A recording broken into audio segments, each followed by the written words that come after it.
Now you're a big supporter of the vegan or the vegan, depending on what state you're from and how you want to pronounce it. But you're a big supporter of that lifestyle and that movement. And what do those ideals mean to you? I mean, for me, it's just doing. I mean, when people start to think like how much eating, just that aspect of veganism, like what you eat and how it affects the way this world operates. Mm-hmm. You got this global warming cult that goes out there telling you, you drive in your car and it's gonna make the earth, all the ice freeze over and flood the earth, and you got to shut off all your lights and you have to conserve energy and and all that stuff, which I think are good things. I mean, I think it's just an unnecessary thing to do. No, I was gonna throw on like a straight edge question too. Like, I mean, you follow the straight edge movement as well, correct? I mean, you call it what you want. I mean, veganism, straight edge. Like, I just try to do things that for me that are good for me. When you think about straight edge, a lot of people just want to go out on the weekends and get hammered and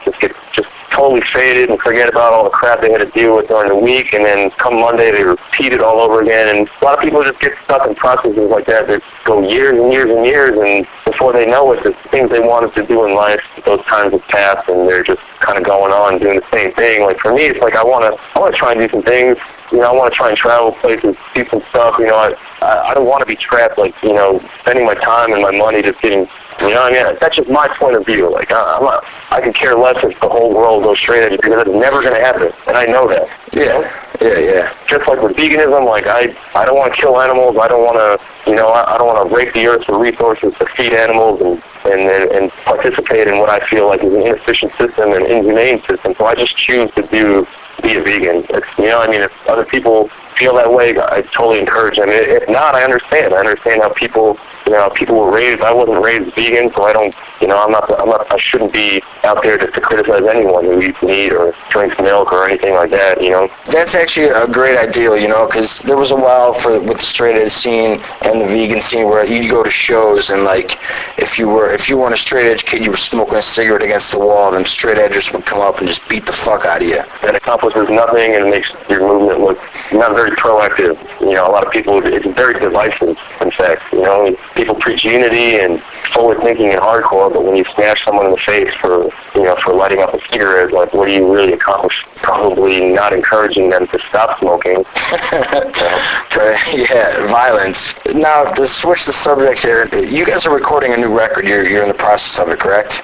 Yeah, we're still writing. It's taking a while. We're at the point now where this album will be done when we think it's done. We put some news out there about when we think it might come out, but we're constantly changing what we feel like we need to do as far as writing this album and trying to remember what it was like to start a band and really be excited about the music you're playing and the message you're communicating. So we're still working on that. We're still trying to get that feeling back and really put out something that we're really happy with overall. And you guys are still connected with Trustkill, correct? That's right. We put out our first one, and we still have two more to put out with Trustkill. So we'll be with them for a while. Okay. Now, going back, did you guys ever have any legal issues with the whole Rambo, what do you call it, sound bites on the first EP?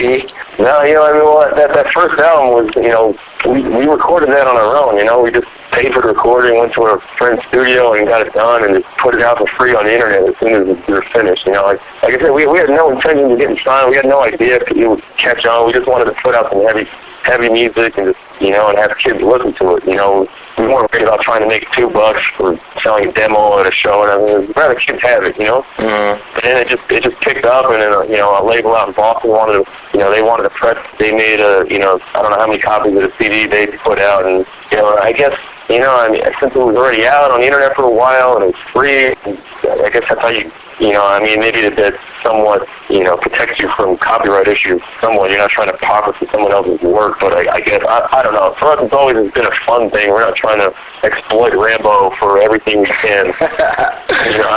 We did run into a little bit of issues, though, with, we did a split 7-inch with Blacklisted on Death Wish, and when we handed the master in on that, they had a problem with the people printing, who actually pressed the vinyl. They were concerned that it might get, into some trouble if they included some of the Rambo samples on that. So I think there might be copies online somewhere that have the full Rambo intros and. Oh yeah, dude. I mean, I still got the full Rambo. I mean, I picked that fucker up. I don't even know how many years ago at my local Chi-Town independent record store, and you know, we're almost at the point where we're gonna wrap this up. I got one more question before the last question. You guys are from San Fran, the East Bay. I mean, you guys do a lot of traveling. It gets to the point where like you guys get separated from the local scene.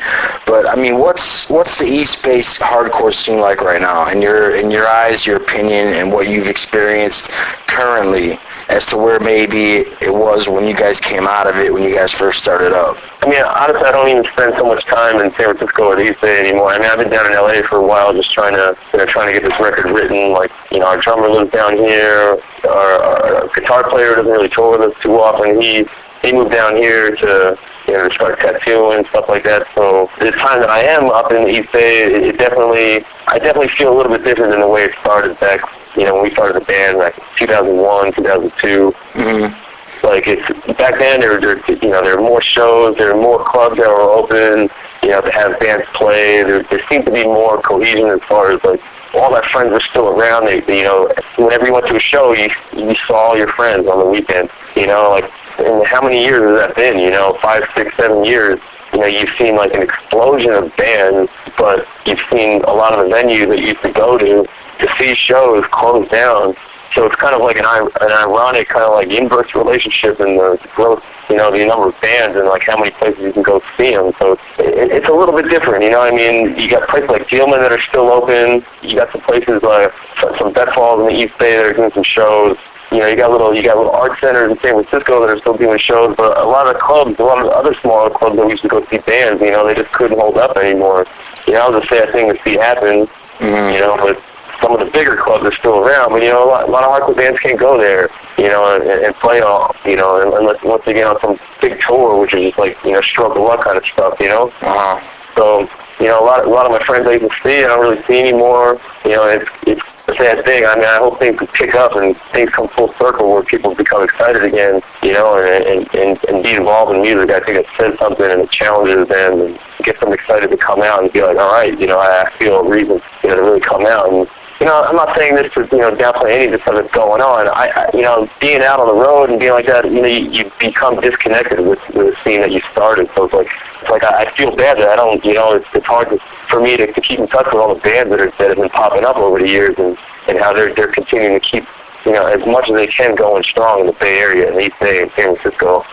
You know, it kind of depresses me sometimes that you just can't keep track of all this stuff. But I mean, that's a trade-off. You know, you get to meet people in other parts of the world and see how they do things in their own cities and their countries, and that's, you know, that's a good thing. And I wouldn't trade that for anything. But, you know, sometimes it's too bad that you just, you know, you get to miss things at home. So, I mean, it's a trade-off of being on the road. You know, man. Yeah, absolutely. Now, real quick, drop the MySpace page, drop the website, and we'll cut this motherfucker. If you want to find out what's going on with us, first of all, I mean, we haven't updated in a while, but people can always go to myspace.com/firstblood. That'll have like some of our music from our old record, and pretty soon we'll have some pre-production tracks for the new album, which we're hoping is going to drop sometime in the early of next year, 2009. That is tentatively called Silence's Betrayal. That'll be out on Trustkill Records. If people want to pick up a T-shirt, some shorts, some other mosh gear, whatever they want to rep First Blood, go to firstbloodmerch.com. We got everything up there. We do have a website that will hopefully integrate everything together, so you can go to your one-stop, find everything First Blood, and that is firstbloodrule.com. Other than that, we don't hang out on the internet too much. You might find manual out there, but it's still being sketchy, but that's about it, man. I appreciate it. I appreciate the interview, man, and being able to chat and talk about some good stuff going on in the world in 2008 and see how things change here in a couple of weeks come November. No doubt. All right, man. I appreciate your time, brother. All right. Thank you. I appreciate it, too.